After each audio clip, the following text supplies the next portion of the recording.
बहुत बहुत स्वागत है सम्राट जी आपका इस कार्यक्रम में। जी नमस्कार। लगातार सम्राट जी हम लोग चर्चा कर रहे हैं बिहार के विकास को लेकर, बिहार की तरक्की को लेकर। एक तो सबसे पहले जो इंडिया पॉजिटिव संगठन है बिहार यूथ कॉन्क्लेव का, जो आज हम ये कार्यक्रम कर रहे हैं, ऐसे कार्यक्रम की कितनी जरूरत है बिहार को, क्योंकि बिना जागरूकता के तो तरक्की होगी नहीं। देखिए स्वाभाविक है, मैं पहले तो धन्यवाद देना चाहता हूँ कि यूथ कॉन्क्लेव के तौर पर आपने कार्यक्रम किया और इसमें पॉजिटिव इंडिया की तरफ से जो ये पूरे चीज़ों का ऑर्गेनाइज किया, इसके लिए मैं शुक्रिया करता हूँ। पता नहीं पिछले 40-50 वर्षों से बिहार अस्थिर हो, ये गौरवशाली इतिहास वाला बिहार रहा है, जहां पंडित चाणक्य ने सपना देखा, सम्राट अशोक ने पूरा राज बनाया। अब पता नहीं किस कारण से बिहार रुका। लोग कहते हैं कि सामाजिक न्याय शब्द आया 90 के दौर में, हम लोग स्टूडेंट थे उस दौर में, सामाजिक न्याय शब्द आया, लेकिन कहीं पर सामाजिक न्याय दिखा नहीं, व्यक्ति दिखा, व्यक्ति का परिवार दिखा।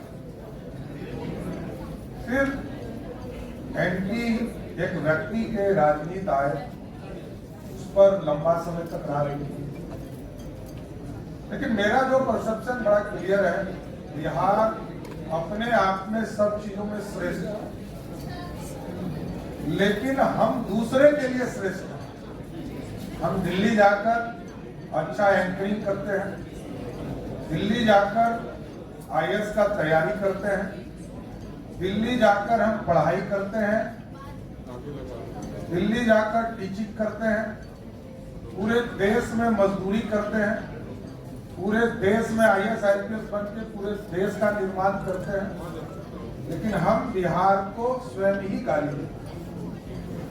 और क्योंकि हमने कोई प्लानिंग नहीं किया कि कहा, मैं अभी सुन रहा था श्रेयसी जी को और संदीप चौरसिया जी, यहाँ क्या है कि सरकार में यदि आप हैं और 5 आदमी डिफरेंट जोन से आया कि ये नाला बन जाता तो बड़ा अच्छा होता, इसी पे हम कर देते। देखिए कंकड़बाग अंतिम कॉलोनी बना इस शहर, इसके बाद स्लम्स बने, कोई भी कॉलोनी नहीं, सारे स्लम। कंकड़बाग 80 के दशक में एशिया का सबसे बड़ा कॉलोनी होता, और उसको ठीक करने में हम लोग को इतनी परेशानी हुई कि आप सोच नहीं सकते। चला सीवरेज का पहले तो यहाँ फर्क पता ही नहीं कि सीवरेज और ड्रेन होता क्या। सीवरेज में मलमूत्र हम निकालते और ड्रेन में स्ट्रॉन्ग ड्रेन जो होता है उससे हम पानी निकालने का काम, वर्षा का पानी निकालने का काम। 1932 में यह कल्पना हुई थी सर, और कभी सीवरेज बना ही नहीं। मैं धन्यवाद देता हूं प्रधानमंत्री जी को कि ये आए और नमामि गंगे का कंसेप्ट है। और पटना में जो आज देखते होंगे सीवरेज का काम चल रहा है, आज भी ड्रेन का काम नहीं हुआ।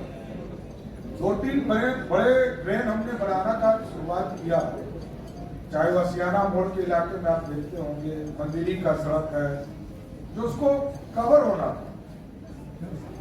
और हम लंदन 2014-15 में सिर्फ इसलिए देखने जाना चाहते थे कि वहां मेट्रो 1888 में बनके तैयार हुआ और बिहार 150 साल पीछे था। हम क्यों पीछे हैं भाई? उसके बाद वहां का जो ड्रेन है वो ईटा का घेरा हुआ है। आप कभी पटना से औरंगाबाद जाएंगे तो सोन, ये जो नदी है सोन के बगल में छोटे छोटे, और जो आज हम टेक्नोलॉजी यूज कर रहे हैं वो ध्वस्त हो जा रहा है। तो या तो अंग्रेजों ने जो हमें विरासत दिया उसको क्या और प्लान करना चाहिए। मास्टर प्लान 1964 में आया और 2015 में फिर हम लेके आए। अब सोचिए डिफरेंस क्या है। तो डिफरेंस इतने लंबे चीजों को स्थापित करने में समय लग रहा है, पता नहीं 50 साल बाद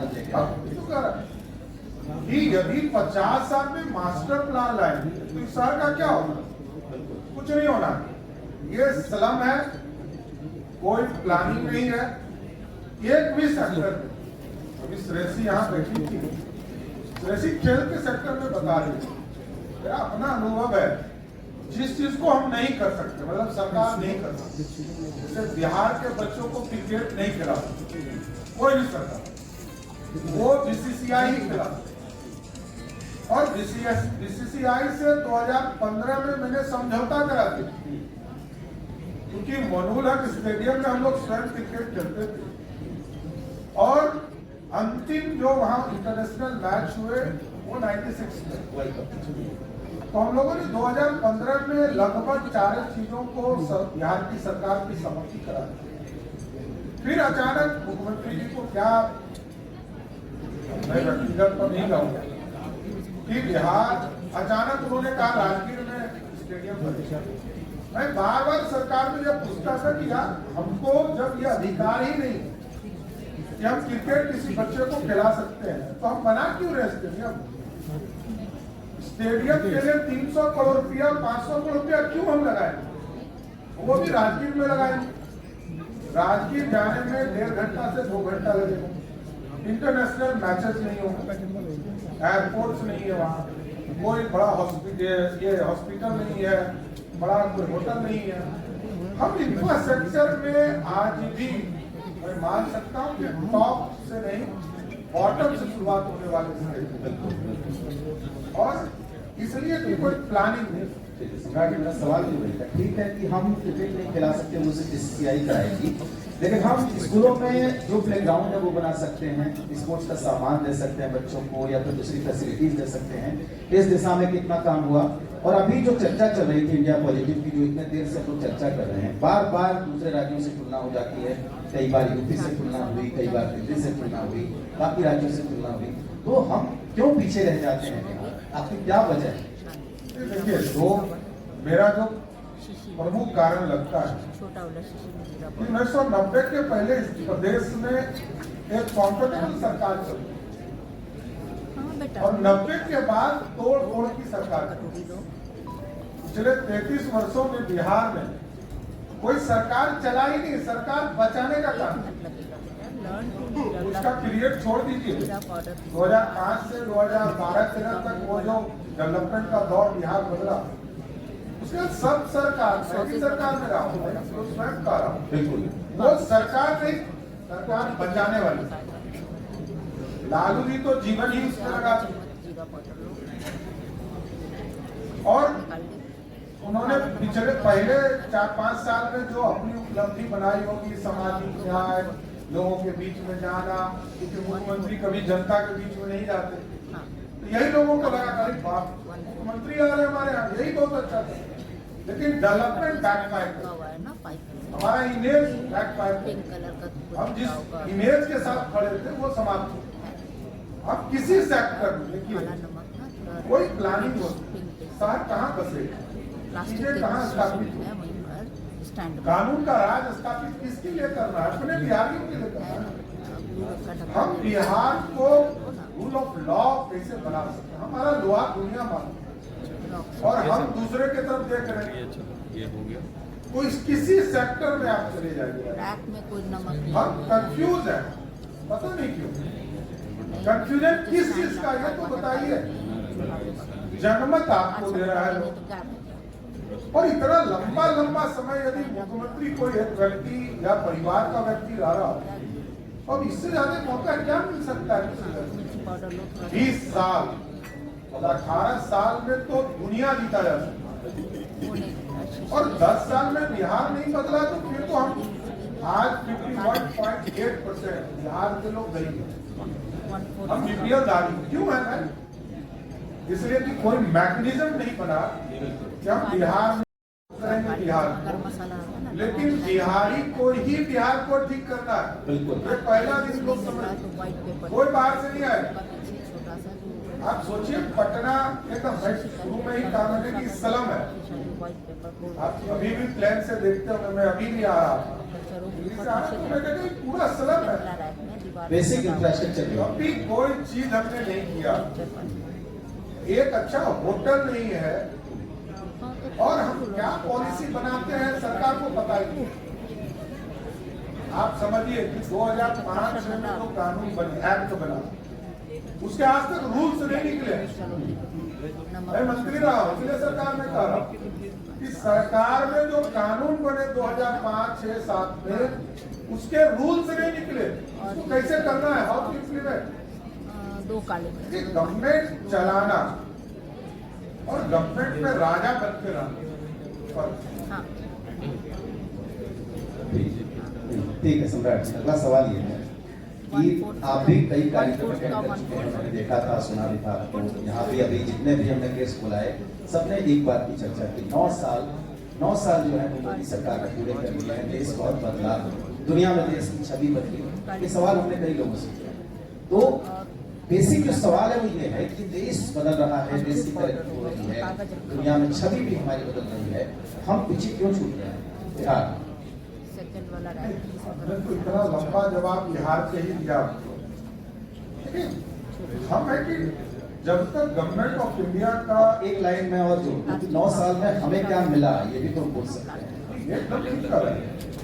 देखिए, राज्य सरकार एक एजेंसी है गवर्नमेंट ऑफ इंडिया, और गवर्नमेंट ऑफ इंडिया स्कीम्स जब लाती है, जैसे उड़ान, यहाँ जितने लोग बैठे हैं सबका घर पूरे बिहार में है। अब कोई पूर्णिया का आदमी हो, सहरसा का आदमी हो, भागलपुर का आदमी हो, उसको कहाँ जाना है? दिल्ली, बॉम्बे, अमेरिका जाना है। हम इजी कम्युनिकेशन हमारा क्या? अरे एक चार्ट लेना बेटा। बिहार जैसे प्रदेश में हमारे पास अभी जो कमर्शियल एयरपोर्ट है और हमारी आबादी है 14 करोड़, क्या और बगल के उत्तर प्रदेश में 24 करोड़ की आबादी है, उसके पास 16 एयरपोर्ट, 16। जबकि मोदी जी नहीं आए थे, वहां भी 3 ही एयरपोर्ट है कमर्शियल काम कर। क्या बगल में झारखंड, जिसको हमने अलग किया 2000 में, वो हमसे गरीब लोगों ने कहा कि मानसिक रूप से गरीब है, आदिवासी समाज के लोग हैं, इनको और आगे लाने के लिए राज्य बनाया। आप समझिए कि झारखंड जैसे प्रदेश में 4 एयरपोर्ट खड़े हो गए। बिहार का एक पूरा बगल का जो मुंगेर, भागलपुर, जम्मू का इलाका, इनके लोग पटना नहीं आते, वो देवघर जाते हैं और देवघर में इलाज कराते हैं, देवघर से प्लेन पकड़कर दिल्ली, बॉम्बे चले जाते हैं। हमको कनेक्टिविटी, देखिए, अब आसान रास्ता खोजता है और आसान रास्ता से अमीर भी बन रहा है। Shortest way to become a rich, सब चाहते हैं। अब वही है कि 2 रास्ते, 2 चोरी, एक तो है ज्ञान अर्जन करके चीजें स्थापित करना और दूसरा है चोरी डकैती करना, उसमें तो पक्का ले जाना है। तो बिहार छूटा वहीं पर है कि हम चीजों को समय के हिसाब से नहीं करें। अब देखिए, जितने 4 लेन या स्टेट हाईवेज या एक्सप्रेसवे बनने, एक भी एक्सप्रेसवे बिहार में नहीं आ। यदि प्रधानमंत्री जी ने घोषणा किया कि रक्सौल से कलकत्ता तक का एक्सप्रेसवे हम बनाएंगे, तो बिहार सरकार को इमीडिएट ये एक्शन लेना चाहिए था कि हम 1 महीने में आपको जमीन उपलब्ध करें। नितिन गडकरी जी आए थे मोकामा, उन्होंने कहा कि जो एक्सप्रेसवे दिल्ली से चलकर बिहार के बॉर्डर तक आता है, उसको हम चाहते हैं कि भागलपुर तक चला जाए, पूरा बिहार कवर। हम जमीन नहीं ले पाए, देखिए हमको ये करना पड़ेगा। आज जमीन यदि 100 रुपये का है, कल 200 रुपया का होगा। बिहार तभी एस्टैब्लिश होगा जब हम गुड प्लानिंग करें। रेवेन्यू कैसे आए? अब देखिए, 2,61,000 करोड़ का बिहार का बजट है और हमारा रेवेन्यू क्या है? मात्र 32,000 करोड़। क्या मतलब आप सोचिए कि 15% भी रेवेन्यू हमारा नहीं है। जब पैसा नहीं रहेगा तो हम कुछ नहीं करता, काम कहाँ से हमको रोज दिल्ली की तरफ मुंह देखना पड़ता है सहायता के तौर पर, तब हमारा काम के तौर पर, तब बिहार चले। तो हमको ये प्लान अच्छा करना पड़ेगा कि रेवेन्यू कैसे हमारा 1 लाख करोड़, हम अच्छा प्लानिंग करें, हम मार्केटिंग कैसे। प्रधानमंत्री जी 2-3 चीजें और बोलते हैं कि गुड पैकेजिंग। हमारे जितने किसान हैं, आप समझिए केला, ये पूरा हाजीपुर से लेकर नौगछिया तक केला का उत्पादन होता है और पूरे हिंदुस्तान में सबसे अच्छा केला हमारे यहाँ होता है। मैं तो एक उदाहरण दे रहा हूँ, सिर्फ मैं, मेरा घर क्योंकि गंगा के इस पार मुंगेर जिले में है और मैं एमएलए जरूर खगड़िया इलाके में होते रहा। अब बता रहा सावन का जो ये सावन परसों से शुरू होने वाला है, तो मैं देखता था कि सावन के मेले में 40 रुपया दर्जन केला होता और गंगा के उस पार में जहाँ एमएलए था उस जगह पर केला 120 रुपया में पूरी खानी, मतलब 12-13 दर्जन, मतलब सिर्फ गंगा के इस पार उस पार का बन। तो कनेक्टिविटी इतना आसान होना चाहिए कि हम अपने लोगों को तो सही समय पे केला पहुंचा पाए। तो हम मार्केटिंग नहीं कर पाते, उसका कारण है कि हमारे पास ना रोड अच्छे हैं, ना हमारे पास एयरवेज है, ना पैकेजिंग अच्छा हम कर रहे हैं। तो हम इंटरनेशनल मार्केट में जब तक नहीं जाएंगे तब तक हमारा कुछ नहीं हो सकता। हम मक्का बता रहे हैं, मक्का हम दुनिया के लार्जेस्ट प्रोडक्शन वाला डिस्ट्रिक्ट है, मोतिहारी और खगड़िया, और हम मक्का बेचने कहाँ जाते हैं, या तो अहमदाबाद या हैदराबाद। हमारे पास मार्केट्स नहीं है, इन चीजों को बदलने की जरूरत है। नहीं, हमारे यहाँ फूड प्रोसेसिंग यूनिट देखिए सस्ता जरूर लेता है विपिन वाला, लेकिन किसान को यदि सही समय पर राशि उपलब्ध होगा तो पूरा उसका जीवन सफल होगा, उनको भी बच्चे को पढ़ाना, जीवन को आगे ले जाना। तो हमको लगता है कि हमारा मार्केटिंग, हमारे इंफ्रास्ट्रक्चर और हमारी प्लानिंग, ये 3 चीजों को ठीक करनी चाहिए। चलिए सम्राट जी, बहुत शुक्रिया आपका कि आपने समय दिया। बस आखिर में क्या संदेश देना चाहेंगे इस कार्यक्रम को और इस संगठन को? और हम दुनिया को संदेश देते रहे, इतिहास हमसे, इतिहास दूसरे से नहीं, इतिहास बिहारी है तो पाटलिपुत्र का, मगध का, इसका इतिहास रहा है। हम जरूर आग्रह करेंगे पूरे बिहार वासियों से, जब अपने इतिहास को कैसे फिर से दोहराए, अपनी गौरवशाली इतिहास को कैसे स्थापित करें, अच्छा प्लानिंग करके बिहार को बढ़ाए, गुड गवर्नेंस के तौर की ओर ले जाए, और बिहार बदलाव की ओर जा भी रहा है, लेकिन अच्छे रास्ते पर चले, यही आग्रह करना है। सम्राट जी बहुत शुक्रिया। बस एक मिनट मनीष जी से गुजारिश है कि मंच पर आ जाए। मोमेंटो देकर हम मुख्य अतिथि सम्राट चौधरी उनका स्वागत करना चाहते हैं, सम्मान करना चाहते हैं। तो गुजारिश हमारी टीम से कि कृपया मोमेंटो मंच पर हो जाए। और सम्राट चौधरी उन्होंने वक्त दिया, हमारे सवालों का जवाब भी दिया और अपनी कार्यक्रम से समय निकालकर हमारे बीच में आए। सम्राट जी बहुत शुक्रिया आपका यहाँ पर आने के लिए और बिहार को लेकर अपना विजन यहाँ पर लोगों के बीच में रखने के लिए। तो बहुत शुक्रिया आप सबका। मनीष जी से गुजारिश है सम्मानित करें सम्राट चौधरी, अध्यक्ष बिहार में। अब 1 मिनट के लिए सम्राट जी